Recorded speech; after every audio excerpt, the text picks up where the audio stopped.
नमस्कार मित्रांनो, माझं नाव आहे चैतन्य आणि स्वागत आहे तुमचं पुन्हा एकदा माझ्या नवीन व्लॉगमध्ये। भाई, सणासुदीच्या दिवसात सुद्धा कामावर जावं लागतं आणि असला वैताग येतो ना, आपण काय करू, ऑप्शन सुद्धा काय नाही। आपली सगळी कामं आटपली, आपण घराकडे आलो आणि मस्तपैकी जेवायला बसलो। खूप भूक लागलेली। जेवून घेतल्यानंतर आपण थोड्या वेळ बसलो आणि म्हटलं की आता वर्कआउट करूया। आणि वर येऊन बघितलं तर पाऊस थोडा थोडा लिकी लिकी पडत होता आणि वरती सगळं ओलं झालेलं। म्हटलं कमी पडतो तोपर्यंत वर्कआउट करून घेऊया। एकदा वतायला लागला की मग काय थांबायचं नाव घेणार नाही आणि आपलं आजचं पण वर्कआउट मिस होणार। म्हणून वेळ न वाया घालवता आपण लगेच वर्कआउटला सुरुवात केली। बाबू घरी असला की ना काय ना काय टीव्हीवर गाणी लावतो आणि आज त्याने ठुमक ठुमक गाणं लावले आणि त्याच्यावर कसं नाचत होतं ते तुम्हीच बघा। हा व्हिडिओ आपण गपचूप काढलाय, त्याला माहितच नाही आपण त्याचा डान्स शूट केलाय ते। मी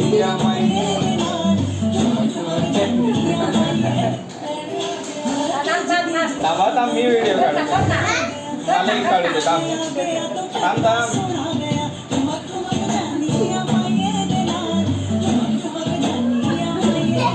संध्याकाळी पाऊसच पडत नव्हता म्हणून म्हटलं की आता फटाके लावूया पाऊस नाही तोपर्यंत। So that's it for today. जर व्हिडिओ आवडला असेल तर व्हिडिओला नक्की लाईक करा, शेअर करा आणि सबस्क्राईब करायला विसरू नका। थँक्यू।